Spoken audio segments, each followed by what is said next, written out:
미국에 사는 우리 한인들은 늘 미국 뉴스, 한국 뉴스 양쪽에 관심을 갖고 살아갑니다.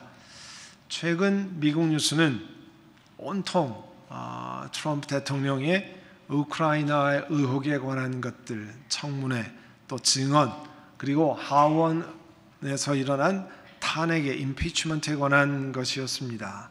또 한국은 최근에 온통 선거법 개정, 그리고 국회에 관한 뉴스가 탑 뉴스였어요. 국회 회의장 입구 홀에서 나를 밟고 가라 바닥에다가 크게 현수막을 펼쳐놓고 야당 대표가 오랫동안 농성을 했습니다. 그렇지만 아무런 상관없이 선거법은 고성과 막말이 서로 오고 가는 중에 국회의원들이 국회 경위에게 끌려나가고 이런 상황에서 통과가 됐습니다. 검사 출신 현직 국회의원이 국회의원에 관한 글을 신문에 오랫동안 연재했는데요. 거기에 보면 우리 국회 회의록, 이게 첫 번째 국회가 재헌국회라고 그러잖아요. 헌법을 만든 국회. 1948년 5월 31일 날 개회하는 날 이제 의장을 뽑고 개회 날 참 믿기 어렵지만 개회 기도를 했다고 그래요. 그래서 개회 기도를 한 다음에 첫 번째 우리 대한민국의 첫 번째 안건이 뭐냐면 200명이 모인 국회의원들, 재헌의원들이 누가 앞자리에 앉는가 그거를 투표로 결정했다는 거예요. 누가 앉아야 되나, 시도 출신으로 앉아야 되나, 나이가 많은 순서로 앉아야 되나, 이런 것.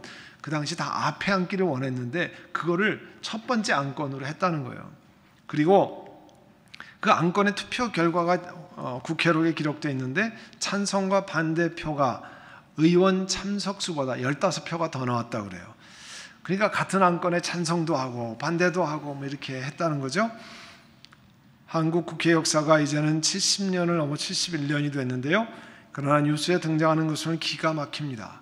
몸싸움은 기본이고 국회의장 단상을 점거하고 철야 농성이 줄을 잇습니다. 막말과 욕설도 여전히 난무합니다.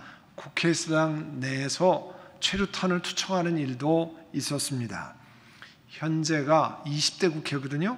그런데 국회 매 회기마다 뉴스에 보면 이번 회기가 국회가 최악의 국회라. 그러면 어떻게 된 겁니까? 70년 동안 계속 더 악하게 되어 왔다는 거예요. 어느 신문의 칼럼니스트가 오래전에 글을 썼어요. 한국 경제가 살아나기를 바라고 부강한 나라가 되기를 원한다면 먼저 해야 할 일이 있는데 사람이 변화되어야 됩니다. 그러나 모든 사람을 변화시키는 것이 얼마나 어렵고 시간이 걸리는 일인가. 그래서 좋은 정책 팔러시가 더 효과적이라고 믿게 됐다. 그렇지만 사람은 변하지 않고 좋은 정책만으로 사회가 좋아질 수 없다 그랬어요. 이렇게 세상에서도 부강한 나라가 되기를 원하면 사람이 변해야 된다고 지적을 합니다. 사람이 바뀌지 않으면 아무리 좋은 정책을 펼쳐도 사회가 좋아질 수가 없다는 거예요. 잘 살았다고 해서 그게 다 좋은 사회가 되는 게 아니잖아요. 우리 그리스도인들도 2019년을 보내면서 우리의 신앙생활을 정리해 봅니다. 금년에는 부족했어도 내년에는 우리가 어떻게 신앙생활해야 우리 삶의 변화가 올 수 있을까? 우리 선한목자 교회 구성원인 내가 변해야 우리 교회도 성숙해질 수 있습니다. 우리 집안에서 내가 먼저 바뀌면 우리 가정도, 내가 속한 작은 커뮤니티도 더 좋아질 겁니다. 오늘 본문 29절에는 하나님께서는 미리 아신 사람들을 택하셔서 자기 아들 예수 그리스도의 형상과 같은 모습이 되도록 미리 정하셨으니 이것은 그 아들이 많은 형제들 가운데 맏아들이 되게 하시는 것입니다 했습니다. 우리들이 많은 사람을 만납니다. 오랫동안 특별히 알아왔던, 잠깐 만난 사람 말고 오랫동안 알아왔던 사람들은, 그런 사람들이 나를 평가할 때 우리들이 가진 외모로 평가하지 않습니다. 그 사람이 누구냐고 얘기할 때 그 사람 외모로 그렇게 평가하지 않습니다. 대부분 오랫동안 알았던 사람은 우리가 가지고 있는 성품, 캐릭터로 사람을 평가합니다. 우리의 모든 인간관계가 우리가 갖고 온 성품 때문에 잘 되기도 하고요, 그거 다 관계가 깨지기도 합니다. 영어에 그런 표현이 있어요. Character speaks louder than words. 성품은 말보다 훨씬 크게 얘기한다는 거예요. 아무리 말을 크게 얘기해도 성품으로 더 크게 얘기한다는 겁니다. 우리가 일평생 어떤 일을 성취하는가도 우리가 만들어 나온 성품의 영향을 입을 수밖에 없습니다. 사람이 만들어 온 성품은 그 개인 지닌 재능, 교육, 배경, 쌓아놓은 인맥보다 더 큰 영향을 미쳐요. 내 교육이나 배경, 인맥으로 좋은 자리를 맡을 수 있습니다. 좋은 회사에 들어갈 수 있습니다. 그러나 그 가운데서 더 성장하고 자라는 것은 내 개인이 가진 그런 성품이에요. 우리 그리스도인들은 우리가 기억해야 됩니다. 눈에 보이지 않지만 날마다 영적인 싸움을 하는데 우리가 그리스도를 닮아가는 성품을 갖지 못하게 만드는 그런 원수마귀가 늘 잡아당깁니다. 그렇게 되지 못하도록 그걸 늘 기억하셔야 돼요. 우리들은 어떤 사람을 향해서 야, 저 사람 참 성품이 좋은 사람이야, 그렇게 얘기할 때 뭘 기준으로 삼습니까? 나를 향해 잘해주는 사람? 나에게 예의 바른 사람? 아니면 그가 살아가는 방법에서 참 주관이 뚜렷하다, 이런 사람만 성품이 좋다고 합니까? 우린 보통 다른 사람 속에서 그 사람이 가지고 있는 honesty, 정직함, 혹은 자제력, 신실함, integrity, 혹은 인내, 친절, 이런 덕목을 보기를 원합니다. 그러면 성경 말씀이 가르친 그런 캐릭터, 성품이라고 하는 것은 어떤 것을 말씀합니까? 29절 오늘 말씀에 하나님께서 미리 아신 사람들을 택하셔서 자기 아들의 형상과 같은 모습, 예수 그리스도의 형상과 같은 모습이 되게 하셨다는 거예요. 고린도전서 6장 20절에 여러분은 하나님께서 값을 치드리고 사드린 사람입니다. 여러분 한 사람 한 사람은요, 하나님께서 그 아들이라는 엄청난 대가를 치르고 여러분을 사드렸다고 성경이 기록합니다. 그렇기 때문에 그리스도의 몸으로 하나님을 영화롭게 해야 됩니다. 다른 말로 하나님께 영광을 돌려야 합니다. 좋은 일이 하나님께로 왔다는 것을 고백해야 합니다. 왜요? 하나님이 여러분을 예수 그리스도로 말미암아 엄청난 대가를 치르고 여러분을 사셨기 때문에 그래요. 이 캐릭터라고 하는 것이 가진 특성은요, 내가 원튼 원하지 않든 다른 사람들의 눈앞에 다 펼쳐진다는 거예요. 속 안에 있지만 지나면 다 펼쳐지게 되어 있습니다. 특별히 나와 함께 살고 있는 가족, 오랫동안 일하는 직장 동료, 숨길 방법이 없습니다. 다 드러나게 되어 있어요. 늘 그래서 가까운 사람들을 통해 상처를 많이 받는 거잖아요. 어렵게 하는 사람들은 가까운 사람들이에요. 사실은 나랑 이 psychological distance, 심리적 거리가 먼 사람은요, 어렵게도 나는 별로 봐도 되지 않습니다. 어렵지 않아요. 그런데 가까운 사람이 나를 힘들게 하는 게 제일 어렵잖아요. 그래서 수많은 동기간들 간에 불편한 관계를 유지하는 게 이런 성품 때문에 그러는 거죠. 사람 간의 오랜 관계가 잘 유지되는 것도 온전한 성품을 가졌기 때문에 라고 말할 수 있습니다. 자, 그러면 예수님의 성품으로 성장하려면 새 사람을 입어야 됩니다. 여기 오늘 오신 분들 밤에 잘 때 전부 파자마나 이 슬립웨어들을, 잠옷들을 입으셨습니다. 그 잠옷을 벗고 이제 새 옷을 입고 오셨습니다. 혹시 잠옷 위에 껴입고 오신 분이 혹시 계신지 모르겠습니다만 오늘 그렇게 추운 날은 아니니까 다 벗고 오셨어요. 성경에 뭐라 해야 되냐면 옛 성품, 옛 행실을 벗어버리고 새 사람을 입으십시오. Put on new person. 12절에 보시면, 골로새 3장 12절에 보시면 하나님의 택하심을 입은 사랑받는 거룩한 사람답게 동정심과 친절함과 겸손함, 온유함, 오래 참을 옷 입듯이 입으십시오. 누가 누구에게 불평할 일이 있더라도 같이 봉사하고 같이 생활하면 불평할 일이 생깁니다. 눈살 찌푸릴 일이 생겨요. 그러면 어떻게 하십니까? 나 저 사람이랑 같이 봉사 안 해. 다른 데로 갈 겁니까? 다른 교회로 가시렵니까? 어떻게 하실래요? 성경은 누가 누구에게 불평할 일이 있더라도 성경 하나님 말씀은 서로 용납해주고 서로 용서해 주십시오. 하나님께, 예수님께서 우리를 용서하신 것 같이 여러분도 서로 용서하십시오. 그리고 이 모든 것 위에 사랑을 더하십시오. 사랑은 완전하게 묶는 띠입니다. 여러분들이 물건을 맬 때, 특별히 그 슬리핑 백 같은 걸 쫙 묶고 난 다음에 어떻게 해요? 끈으로 가운데를 탁 묶잖아요. 그럼 풀어지지 않죠. 사랑이 그런 역할을 하는 거라 말씀드렸습니다.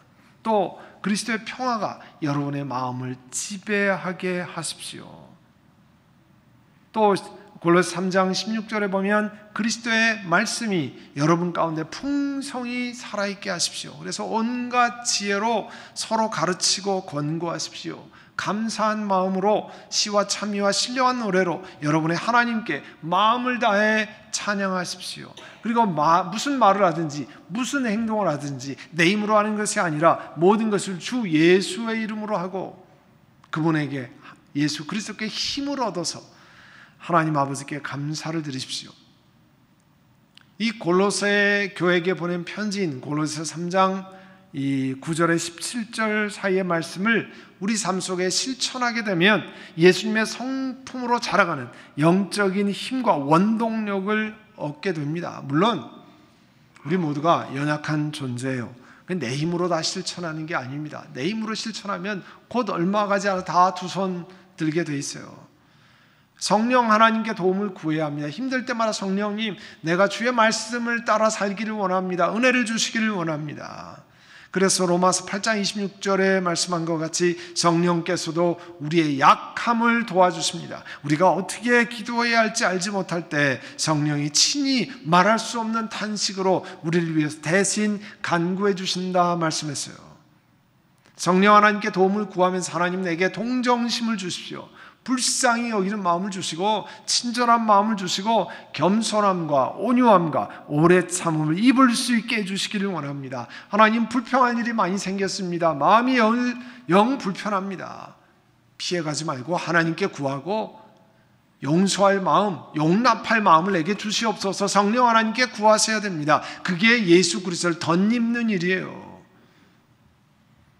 또 그리스도의 말씀이 우리 영혼 가운데 풍성하게 살아있게 하려면 말씀을 읽고 말씀을 묵상하고 그 말씀을 내 생활에 apply, 적용해야 되잖아요. 말씀이 머리에만 있고 내 삶의 실천이 안 되면 내 몸에 남지 않습니다. 또 하나님 말씀이 마음에 풍성하게 있어야 돼요. 마음에 가득한 것이 입으로 나온다고 그랬어요.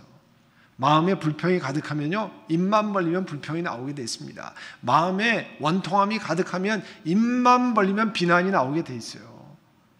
마음에 하나님 말씀이 가득 채우면 입을 벌려 하나님의 은혜를 찬양하고 말씀이 나오게 하는 거예요. 여러분 지난번에 한번 그래프를 그려드렸는데 예를 들어 주일날 이렇게 말씀을 들으면 가만히 놔두면 일주일 지나면 어떻게 된다고요? 약 22%, 3%만 기억나요. 그러니까 평균 10개를 들으면 가만히 놔두면 딱 일주일 뒤에 2개 기억하는 사람이 평균이에요. 그래서 그거를 주중에 여러분 묵상 노트에다 메모하고 다시 보고 그 말씀을 실천하면 그것이 70%, 80%로 올라가요. 그리고 내 삶에 적용하면 내 것이 됩니다. 그래서 말씀이 내 영혼에 풍성하게 하라고 여러분 매주일 말씀 묵상 노트를 만들어드리고 메모하시고 하시기를 원합니다. 근데 기차가 지나가도 어떻게 한다고 굳세게 신경 안 쓰시는 분이 많이 있어요. 여러분 이 노트는 여러분이 하나님 말씀을 메모하고 그것을 실천하는 데 도움을 드리기 위해서 하는 겁니다. 그래서 말씀을 풍성하게 우리 가운데 만드는 거예요. 자, 아까 밤에 잠자는 옷을 벗어버리는 것처럼 옛 습관을 벗어버린다고 그랬어요.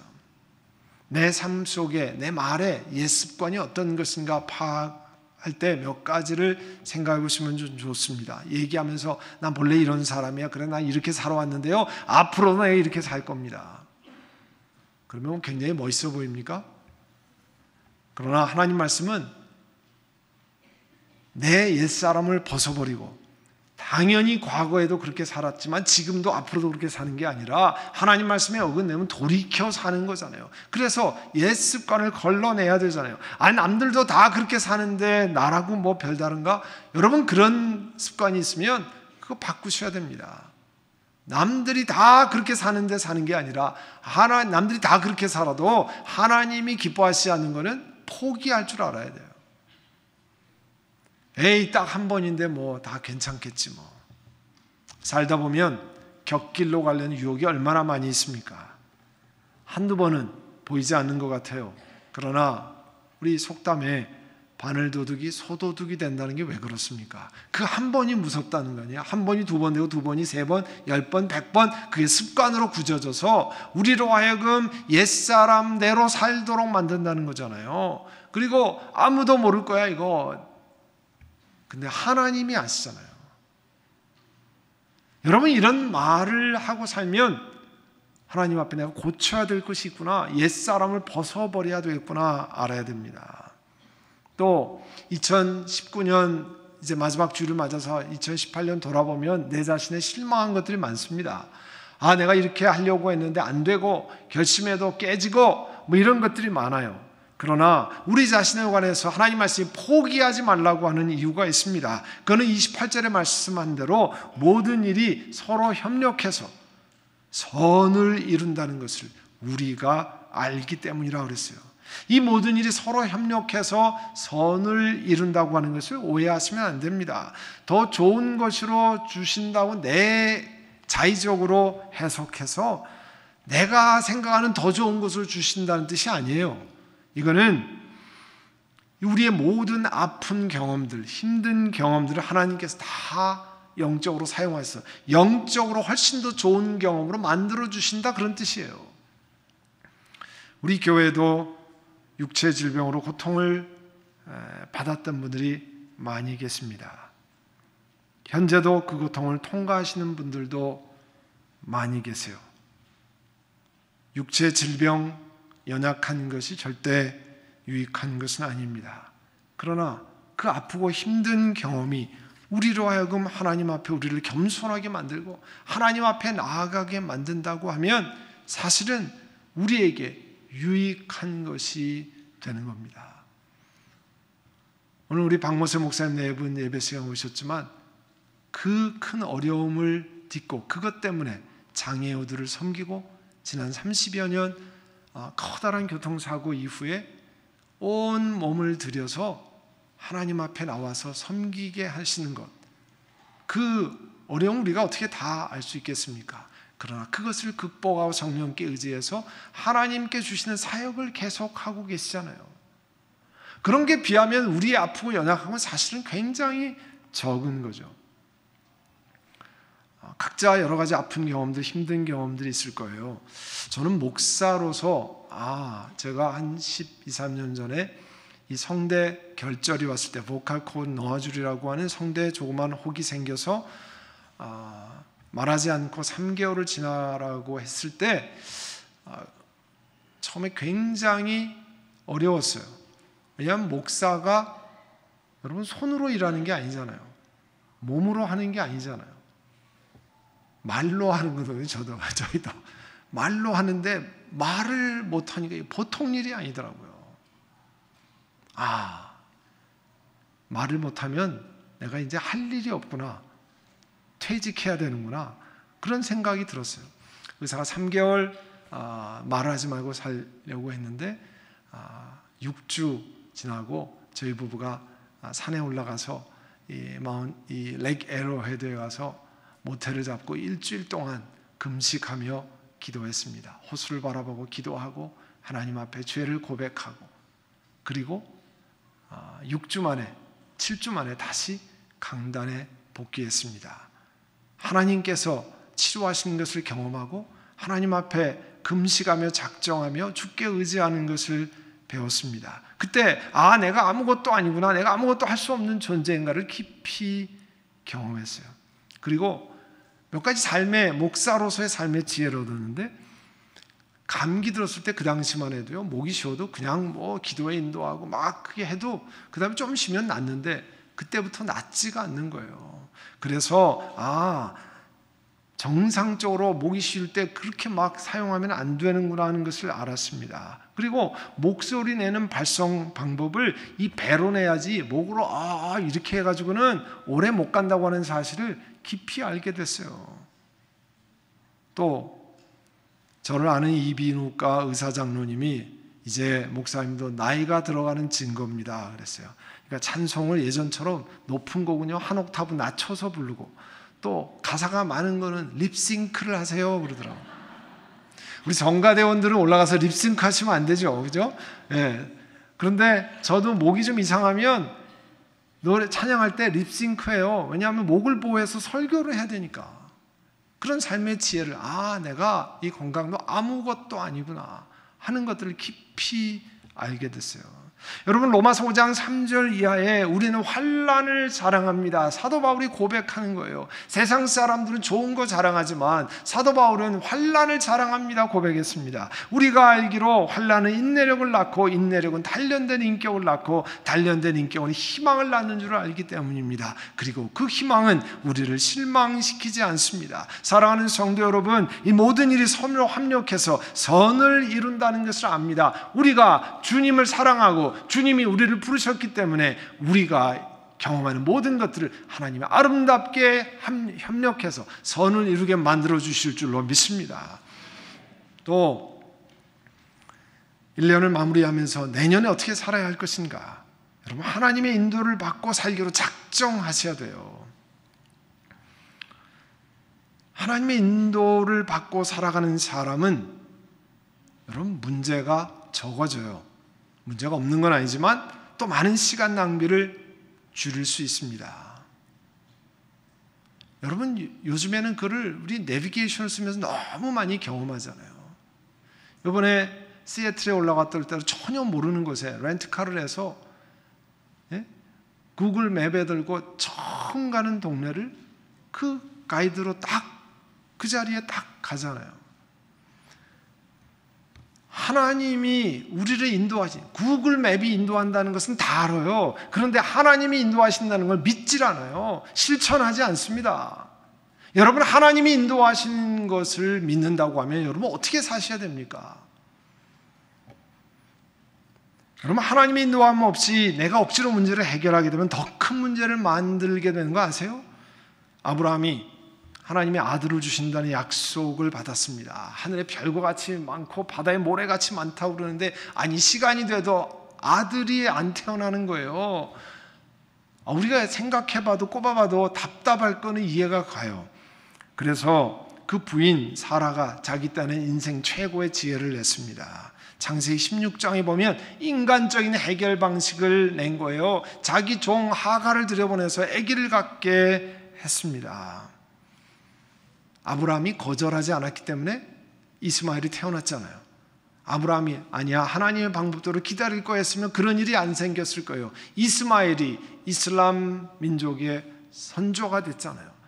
지금 해결할 수 없는 그 엄청난 문제를 지금도 안고 살아가잖아요. 여러분 하나님의 인도하심을 받고 살아가려고 작정하지 않으면 내 소견에 옳은 대로 행합니다. 우리 인생에 멋있어 보이는 것 가운데 하나님 내가 원하는 대로 다 합니다. 내 마음대로 합니다. 멋있어 보이고 굉장해 보이지만 하나님 앞에는 아니올시다예요. 하나님은 하나님이 기뻐하시는 뜻을 따라 사는 게 멋있는 사람이고 올바른 사람이지 내가 원하는 대로 사는 게 아닙니다. 사사기 21장에 보면 그때는 이스라엘에 왕이 없었으므로 사람들은 저마다 자기 뜻에 맞는 대로 했다. 이 말은 무슨 뜻이냐면 하나님께 의지하지 않아서 지 마음대로들 살았다 그런 뜻이에요. 잠언서 3장 5절에 너희 마음을 다하여 주님을 의뢰하고 너희 명철을 의지하지 말아라. 내가 하는 모든 일에서 주님을 인정하여라. In all your ways, acknowledge. 그게 무슨 뜻이냐면요. 어떤 일을 하든지 여러분 전문가가 있으면 전문가한테 물어보는 게 그를 인정하는 거예요. 내 인생의 전문가가 누구예요? 납니까? 하나님이시잖아요. 하나님 내가 이런 길을 가려고 하는데요. 내가 이런 걸 잘 모르겠는데요. 어떻게 하는 게 좋겠습니까? 이게요. acknowledge. 하나님을 인정하는 거예요.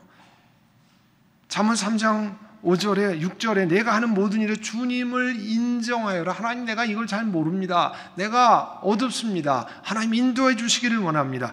그러면 주님께서 내가 가는 길을 곧게 해주실 것이다, 알려주실 것이다 약속하셨잖아요. 내일 새벽부터 진행되는 신년맞이 특별 새벽 기도가 바로 이런 뜻으로 하는 겁니다. 하나님, 내가 2020년을 내 힘으로 살지 않겠습니다. 내 마음대로 살지 않고 주의 도우심을 구하겠습니다. 그걸 내 몸으로 주님 앞에 보입니다.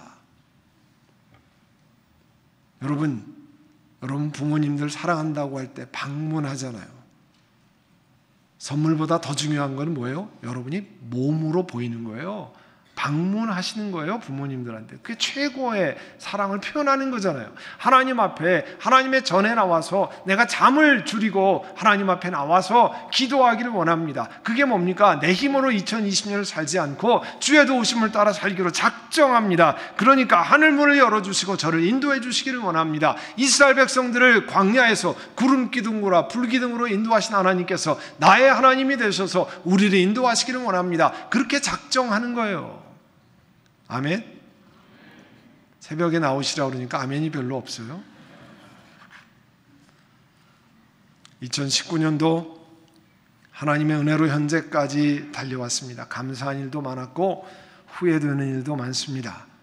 그렇지만 우리 자신을 살펴보면서 우리 부족한 것을 고치기 위해서 예수님 성품을 따라 자라가기를 원합니다. 우리 옛사람을 벗어버리고 성령의 도우심을 따라 새 사람을 입으려고 합니다. 이렇게 결단하는 겁니다. 여러분 자녀들이 굉장한 걸 하지 않아도 마음만 먹는 것도 귀하게 보이잖아요. 하나님도 마찬가지예요. 여러분, 내가 그렇게 살기로 작정하시고 그 모습을 보이는 것 하나님이 귀하게 여기십니다. 그래서 골로새서 3장 10절에 있는 것처럼 하나님의 택하심을 사랑받는 거룩한 사람답게 동정심, 친절함, 겸손함, 온유함, 오래 참음을 옷 입고 누가 불평한 일이 있으면 용납하고 또 다른 사람을 용서해주고 하나님 저를 용서해달라고 늘 기도하는 것처럼, 그러니까 나도 다른 사람을 용서할 수 있어야 되잖아요. 그리고 그리스도의 말씀이 여러분 가운데, 우리 가운데 풍성이 있게 만들고 또 내 2019년에 경험하는 모든 일들을 하나님께서 다 협력해서 선을 이루기 때문에 포기하지 말고 내년에도 인내로 출발하는 겁니다. 한 걸음 한 걸음 나아가는 겁니다. 그러면 그 발을 뛰게 하시고 허리를 피게 하시는 분이 하나님이세요. 마지막으로 하나님의 인도하심을 받고 살기 위해서 하나님 앞에 나와 기도하기를 간구하는 거예요. 하나님의 도우심을 구하는 거예요. 수많은 믿음의 사람들이 경험하는 것은 혼자 여러분 집에서 기도하는 것보다 하나님의 전에 나와서 기도하는 것이 10배, 100배 힘이 나고 효과가 있습니다. 실제로 그래요. 이제 2019년 한 해 경험을 하나님께서 다 협력해서 아름답게 합쳐서 선을 이루게 하시는 하나님의 인도하심을 믿고 감사하며 따라가기를 간절히 소원합니다. 기도하겠습니다. 우리 한번 들은 말씀을 기억하고, 하나님 2019년에 이런 삶을 살았는데 이제 옛 것을 벗어버리고 새 옷을 입고 출발하기를 원합니다. 성령 하나님 힘을 주시옵소서. 나를 불쌍히 여기시고 저를 새롭게 해주시기를 원합니다. 이 시간에 감사한 마음 들어서 우리 통성으로 하나님 앞에 함께 기도하겠습니다. 사랑하는 주님, 은혜를 인하여 감사합니다. 2019년 하나님의 은혜로 이 자리까지 왔습니다. 여러 가지 경험들을 협력해서 선을 이루게 하시는 하나님의 은혜를 찬양드리고 또 기대합니다.